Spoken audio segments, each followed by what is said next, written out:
అనురాగ Ganga serial 21వ భాగం. రచన ఎద్దనపూడి సులోచన రాణి గారు. ఇది ఆఖరి భాగం కూడా. ప్రీతి కరుణా సేవా కేంద్రం నుంచి అప్పుడే ఇంటికి వచ్చింది. ఇల్లంతా నిశ్శబ్దం. హనుమయ్య ఎక్కడో పనిచేసుకుంటున్నాడు. ఆమె ఇంటికి రాగానే అతను ఎదురొస్తాడు. ఆమె అడక్కపోయినా తనే కాఫీ తెచ్చిస్తాడు. ఒక్కోసారి ఆమె కుర్చీలో అలా మౌనంగా కూర్చుండిపోతుంది. హనుమయ్య వచ్చి తాగమని హెచ్చరిస్తాడు. వెళ్ళవతలకి, నన్ను విసిగించకు. ఆమె కసురుతుంది. హనుమయ్య వెళ్ళిపోతాడు. కానీ 5 నిమిషాలైనా గడవక ముందే మళ్ళీ గుమ్మంలో నుంచి ప్రీతి ఏం చేస్తుందని తొంగి చూస్తాడు.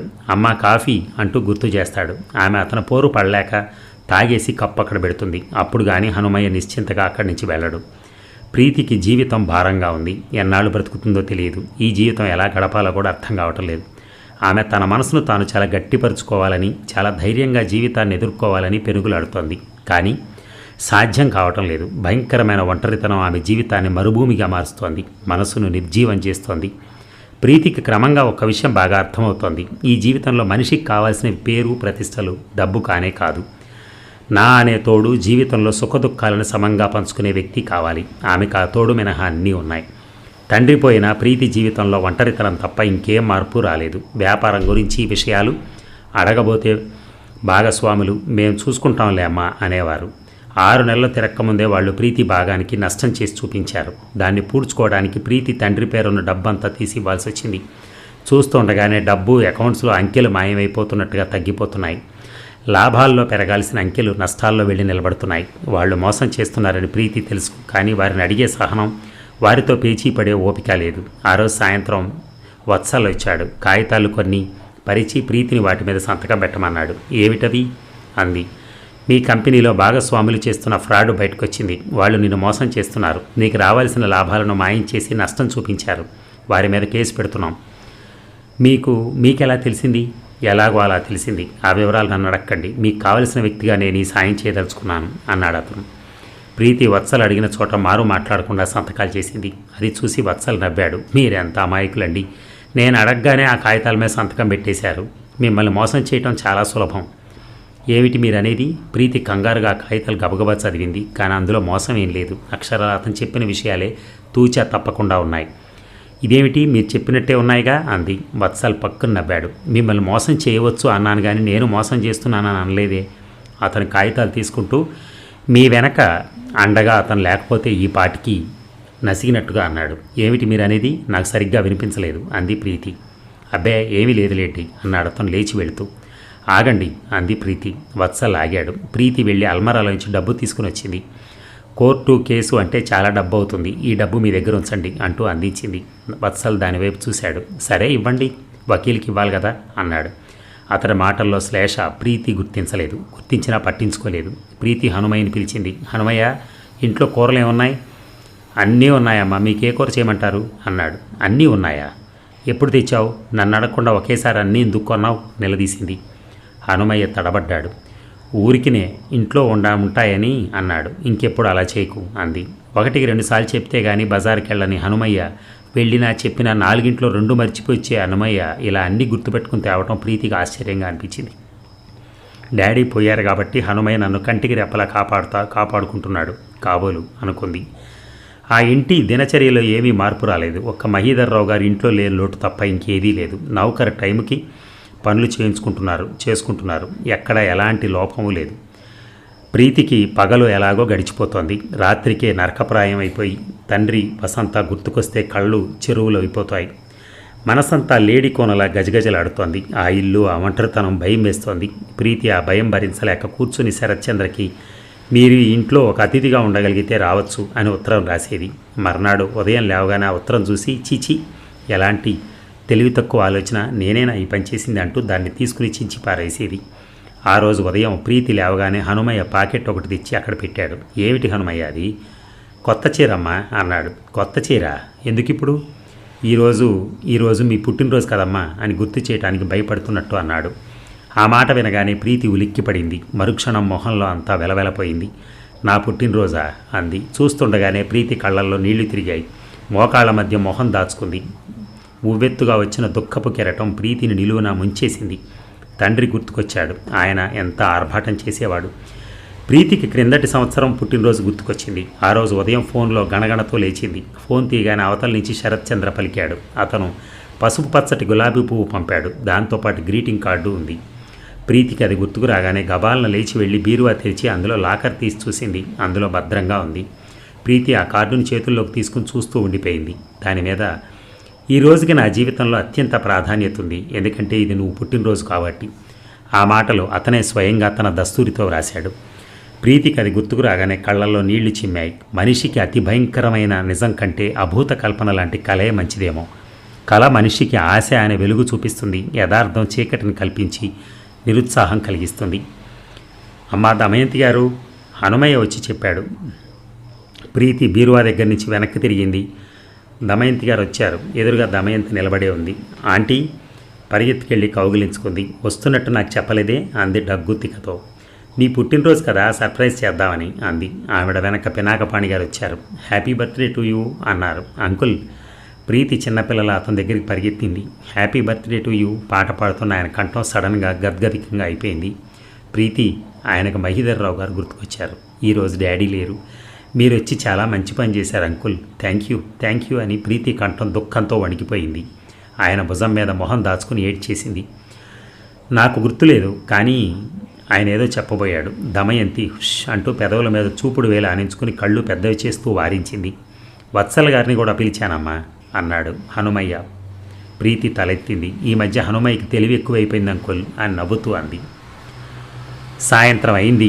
బయట లాన్లో ప్రీతి పినాకపాణి దమయంతి కూర్చునున్నారు. ప్రీతి పినాకపాణి బలవంతం మీద కొత్త చీర కట్టుకుంది. ఈరోజు వాళ్ళు రావటం ప్రీతికి ఎంతో ఆనందంగా ఉంది. వాళ్లే లేకపోయినట్టయితే తను ఒంటరితనంతో చచ్చిపోయి ఉండేదేమో.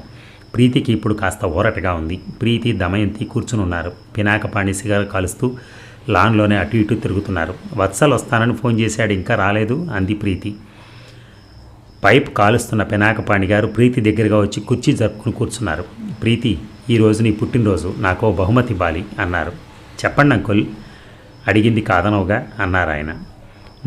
మీరెంత కష్టమైంది అడిగినా నేను సంతోషంగా ఇస్తాను. ఇవ్వటం నా ధర్మం. ఈరోజు మీరు నాకు ఎంత ఊరట కలిగించారో తెలియదు. ప్రీతి కళ్ళు చెమ్మగిల్లాయి. ప్రీతి, చెప్పండి అంకుల్, సందేహించకండి. నేను మీతో మెడ్రాస్ రావాలి, అదే కదా మీరు కోరేది?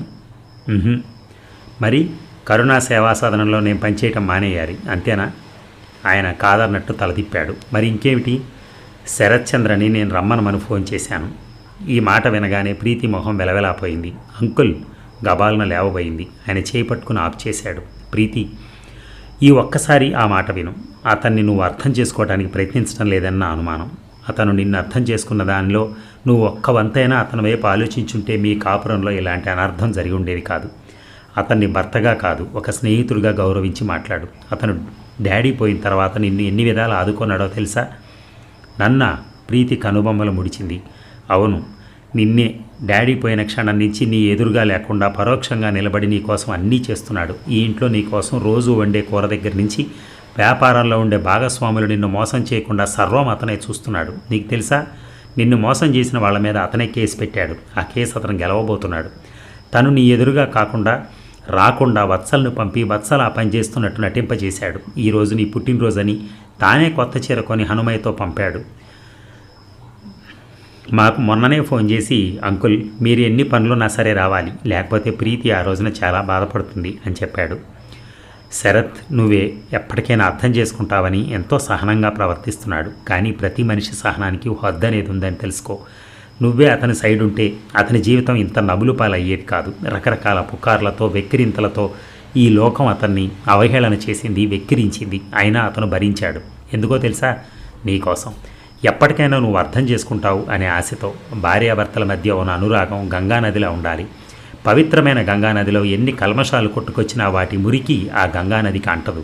అది స్వచ్ఛంగా గలగలా పారుతూనే ఉంటుంది. అలాగే కాపురంలో ఎన్నెన్ని కలతలు, అపవాదులు, సమస్యలు వచ్చినా వాటంతటా అవి కొట్టుకుపోవాలి తప్ప ఆ అనురాగానికే మాలిన్యం అంటించకూడదు. అప్పుడే ఆ దాంపత్యం నిజమైన దాంపత్యం అవుతుంది. భార్యాభర్తల మధ్య పవిత్రమైన ఈ అనురాగ గంగ ప్రవహిస్తూ ఉంటే ఇద్దరి జీవితాలు దానికి చెరో కడ్డుగా నిలవాలి. అప్పుడే ఆ దాంపత్యం స్వర్గంగా మారుతుంది. పరీక్షలకు సమస్యలకు తట్టుకోలేని ప్రేమ నిజమైన ప్రేమ కానే కాదు. ఇప్పుడు శరత్ వస్తున్నాడు, నువ్వు అతనితో మాట్లాడుతున్నావు, ఇంకా నాకేం చెప్పకు, నువ్వేదైనా అంటే నేను ఇప్పుడే వెళ్ళిపోతాను. ఆయన కంఠంలో బెదిరింపు లేదు, అన్నమాటను అక్షరాల జరిపే దృక్పథం ఉంది, దృఢత్వం ఉంది. ప్రీతి మాట్లాడలేకపోయింది. మనసు దిమ్మెరిపోయినట్టుగా ఉంది.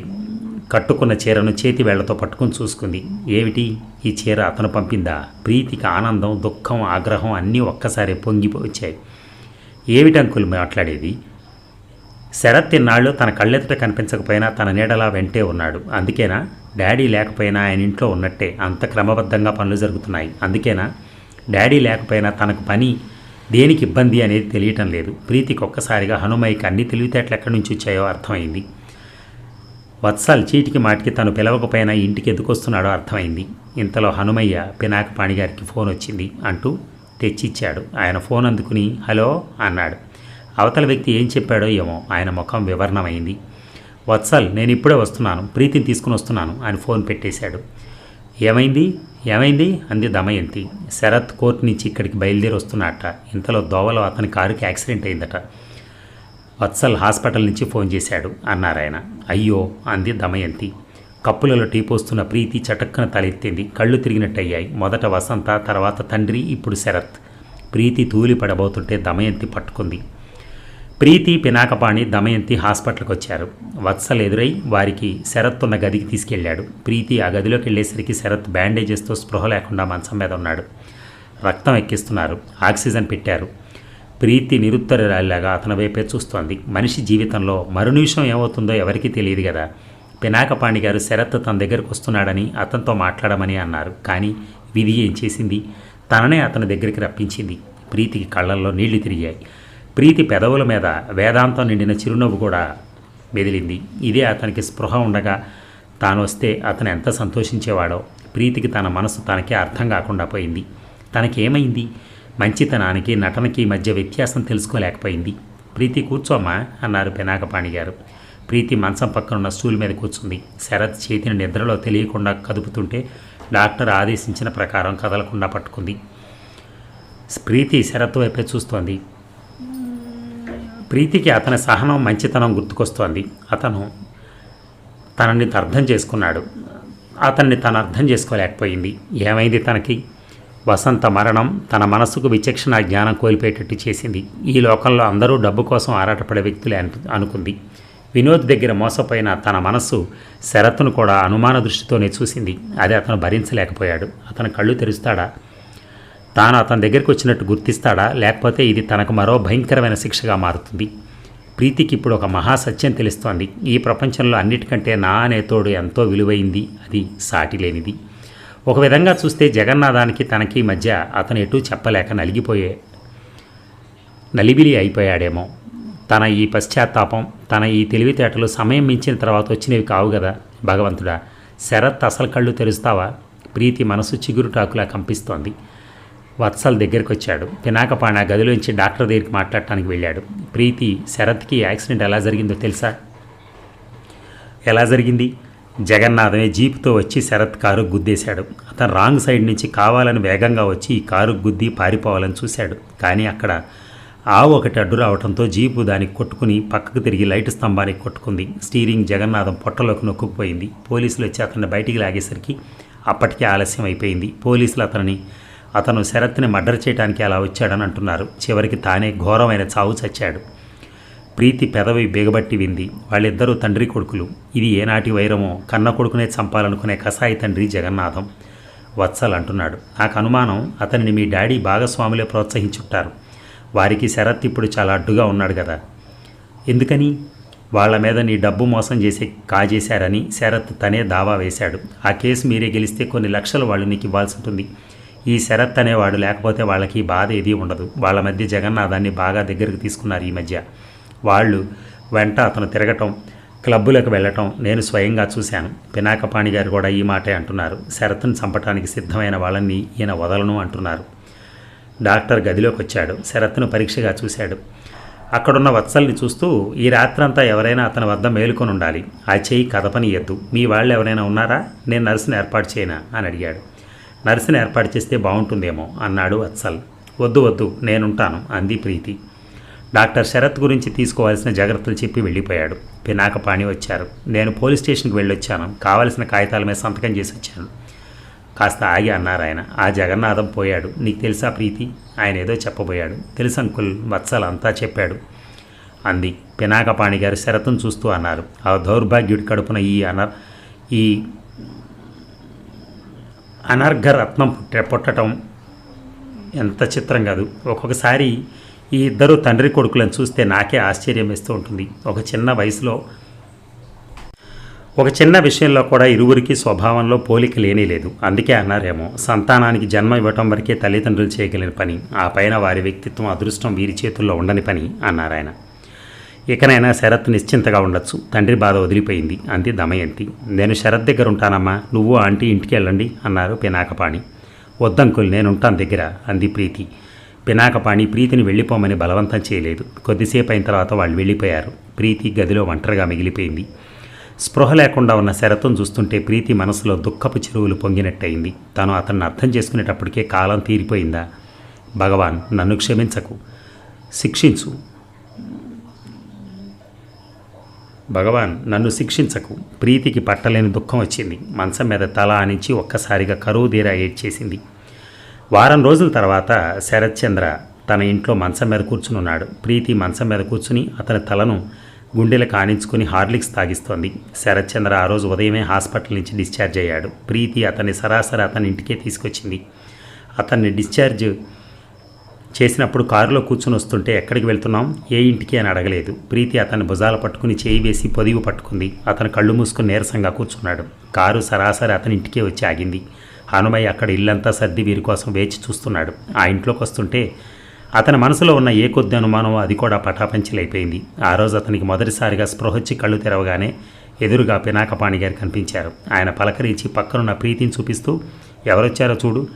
అతని కళ్ళు ప్రీతి వైపు తిరిగాయి. కళ్ళనీళ్లు బెగబెట్టుకుంటూ ప్రీతి వచ్చింది. అతని చేతిని అందుకుని తన రెండు చేతుల మధ్య గట్టిగా బంధించినట్టుగా పట్టుకుంది. ప్రీతి. ఎండిపోయిన అతని పెదవులు అస్పష్టంగా పలికాయి. అతను ప్రీతినే చూస్తున్నాడు. కాసేపటికి అతనికి నిద్ర పట్టేసింది. ప్రీతి ఆ తర్వాత ఒక్క క్షణం కూడా అతని పక్క నుంచి కదలలేదు. ప్రీతికి నిద్ర మాత్రలతో గాఢ నిద్రలో ఉన్న అతను చూస్తుంటే అతను పరిచయమైనప్పటి నుంచి జరిగిన సంఘటనలన్నీ కళ్ల ముందు కదిలేవి. ఆ జ్ఞాపకాలు పదే పదే గుర్తు చేసుకునేది. అదే లోకంగా గడిపేది. వారం రోజులు ఎలా గడిచిపోయాయో ప్రీతికి తెలియలేదు. అతను బాగా కోలుకుంటూ ఉంటే, లేచి కూర్చుంటుంటే ప్రీతికి చెప్పలేనంత ఆనందంగా ఉండేది. వత్సల్, అతని ఈ గండం నుంచి బయటపడటం నిజంగా మీ ఇద్దరిది చాలా అదృష్టం అని అంటూ ఉంటే ప్రీతి కళ్ళనీళ్లు ఆపుకోలేక చప్పున పనున్నట్టు అక్కడి నుంచి వెళ్ళిపోయేది. అవతలికి వెళ్ళి కొంగుతో కళ్ళనీళ్లు తుడుచుకుంటూ, అదృష్టం మా ఇద్దరిది కాదు, నా ఒక్కదాందే భగవంతుడా.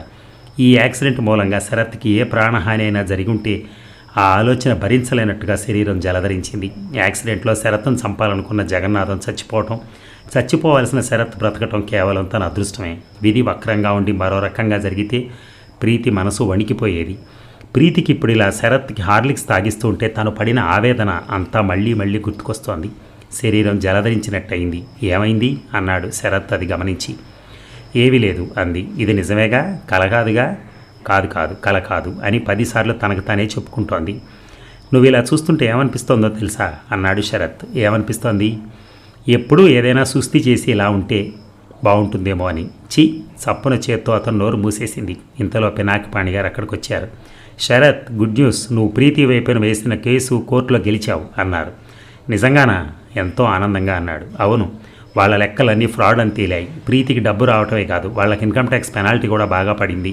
కోర్టులో వాళ్ళ మొహాలు చూడాలి నువ్వు. బహుశా నువ్వే కనుక కోర్టులో వాళ్ళకి ఎదురుగా కనిపించుంటే నీ కంఠం నిలుము ఉండేవారేమో అన్నారు ఆయన నవ్వుతూ. అబద్ధం ఎప్పటికైనా బయటపడమానదు అన్నాడు అతను. పినాకపాణి గారు ప్రీతిని చూస్తూ, ప్రీతి ఆలోచించుకో, ఒక్కసారిగా నీ డబ్బు వచ్చేస్తోంది, ఏం చేస్తావు? ప్రీతి తలదించుకుంది. ఆ మొహంలో ఉత్సాహం కనిపించలేదు. అంకుల్, ఆ డబ్బు నాది కాదు, అది శరత్దే అవుతుంది. అదేమిటి? అంతే అంకుల్, నా డబ్బు పోయింది, శరత్ దాన్ని గెలుచుకున్నాడు. అబ్బా, నాకే అంత డబ్బుంటేనా అన్నాడు శరత్ నవ్వుతూ. ఏం చేస్తారు అంది. అనాథ శరణాలయానికి రాసి ఇచ్చేస్తాను అన్నాడు అతను. ప్రీతి అలాగా అన్నట్టు చూసింది. శరత్, నేను ఈరోజు సాయంత్రం ఇక వెళ్ళిపోతాను. మీ యాంటీ ఎక్కడా అన్నారాయన. బజారు వెళ్ళింది అంకుల్ అంటూ ఉండగానే దమయంతి వచ్చింది. మీ యాంటీని కాస్త ఖాళీగా ఉండనిచ్చామా? బజార్ అంతా కొనేస్తుంది అన్నారాయన నవ్వుతూ. మీరు పొద్దుట ఫోన్లో మీ జూనియర్కి ఈరోజు సాయంత్రం వచ్చేస్తున్నానని చెప్పారు కదా అందుకని అంది. శరత్, నీ కోపికి రాగానే నువ్వు ప్రీతి ఇద్దరు నా దగ్గరికి వచ్చి 4 రోజులు ఉండండి అన్నారు పినాకపాణి. ప్రీతిని అడగండి అన్నాడు శరత్. ఏమ్మా ప్రీతి అన్నారు ఆయన. శరత్ కోర్టులు కేసులు విడిచి ఉండగలను అంటే అలాగే వస్తాం అంకుల్ అంది ప్రీతి. ఇప్పుడు మీ ఇద్దరిని ఇలా చూస్తుంటే నాకు చాలా ఆనందంగా ఉందమ్మా. మీ నాన్న ఆత్మకి ఇప్పుడు శాంతి కలుగుతుంది అన్నారు పినాకపాణి. ప్రీతి ముఖంలో తండ్రి పేరు వినగానే విషాద ఛాయలు తొంగి చూశాయి. ఆ సాయంత్రం పినాకపాణి దమయంతి వెళ్ళిపోయారు. రాత్రి అయింది. గదిలో మూలగా ఉన్న రేడియోగ్రామ్లో నుంచి సన్నగా ఆనంద శంకర్ సితారు వినిపిస్తోంది. శరత్చంద్ర మంచం మీద కూర్చుని పుస్తకం చదువుతున్నాడు. ఇంతలో ప్రీతి అతని దగ్గరికి వచ్చింది. ఒక కాగితం తెచ్చి శరత్చంద్ర చేతిలో పెట్టింది. ఏమిటిది అన్నాడు అతను. నా కోర్టులో వచ్చిన డబ్బు అనాథాశ్రమానికి రాసేశాను ఆ కాగితాలు. శరత్ ఆ కాగితాలు తెరిచి ఆశాంతం చదివాడు. ఆ తర్వాత తలెత్తి చూశాడు. అతని కళ్ళు ప్రీతిని ప్రేమానురాగాలతో తదేకంగా చూశాయి. నేను చేసిన పని బాగాలేదా అంది ప్రీతి. శరత్చంద్ర ప్రీతి చేయి పట్టి గబాలన దగ్గరికి లాక్కున్నాడు. యథాలాపంగా నిలబడిన ప్రీతి మంచం మీద అతని దగ్గరగా వచ్చింది. చాలా మంచి పని చేశావు, చాలా మంచి పని, నాకెంతో నచ్చిన పని. అతని చేతుల మధ్య ప్రీతి బందీ అయింది. అతను ఆమె మెడలో ముఖం దాచుకుంటూ ఉద్విగ్నత తొణికిసలాడుతున్న కంఠంతో, ప్రీతి, డబ్బుని తృణప్రాయంగా ఎవరు చూస్తారో తెలుసా? దానికి బానిసగా చేసుకోగలిగిన వాళ్ళు. నువ్వు లేకపోయినా నేను బతకగలను అనే ఆత్మవిశ్వాసం కలవాళ్ళు. ఆ మనోనిబ్బరం కల వాళ్ళకి డబ్బు మీద ఆశ ఉండదు. డబ్బుకు బానిసలై బతికే వాళ్ళని అది కొరడా జులిపించి పెత్తనం చెలాయిస్తుంది. నేను సంపాదించగలిగిన దాంట్లోనే మనం సుఖంగా ఉందాం. నాది కాని డబ్బు, నేను ఇవ్వలేని డబ్బు నీ దగ్గర ఉండద్దు అతని కంఠం ఆవేశంతో అంది. అతను ఈ మాటలను ఎందుకంత ఆవేశంగా చెప్తున్నాడో బాగానే అర్థమైంది ప్రీతికి. ఈ డబ్బు తనను అతని నుంచి దూరం చేయబోయింది. అందుకే కాదంటే అదంటే అతనికి అయిష్టం, భయం. ప్రీతి అతని గుండెల్లో తలదాచుకుంది. అంకుల్ ఏమన్నారో తెలుసా అంది. ఏమన్నారు? భార్యాభర్తల మధ్య అనురాగం గంగానదిలో నుండి పవిత్రమైన గంగానదిలో ఎన్ని కల్మషాలు కొట్టుకొచ్చినా దానికి మురికి ఎలా అంటదో అలాగే కాపురంలో ఎన్ని కలతలు, సమస్యలు, అపార్థాలు వచ్చినా వాటంతట అవే కొట్టుకుపోవాలి తప్ప వాటికి మాలిన్యం అంటకూడదట. భార్యాభర్తల మధ్య ఈ అనురాగ గంగ ప్రవహిస్తూ ఉంటే ఇద్దరు ఆ ప్రవాహానికి చెరి ఒక ఒడ్డు కావాలట. ప్రీతి చెబుతుంటే శరత్చంద్ర చేతులు మరింత దగ్గరై ప్రీతి ఇంకా గుండెలకు దగ్గరగా చేర్చుకుని నొక్కున్నాయి. నిజం ప్రీతి, నిజం, నిజంగా నిజం సుమా అతని కంఠం ఆర్తితో ఆర్ద్రతతో పలికింది. ప్రీతికి ఆ క్షణంలో ఇద్దరి మనసులు ఒకే భావంతో బంధించబడినట్టుగా, తనకు నేను అనే ఉనికిని మర్చిపోయి అతనిలో ఐక్యమైనట్టుగా అనిపించింది. ఈ సీరియల్ మీకు బాగా నచ్చిందని అనుకుంటున్నాను. ఈ సీరియల్ ఈ రోజుతో సమాప్తం. ధన్యవాదాలు. Thank you very much. మీకు కనుక మా ఛానల్ నచ్చినట్టయితే మా ఛానల్ని సబ్స్క్రైబ్ చేయండి, ఫాలో కండి. Thank you.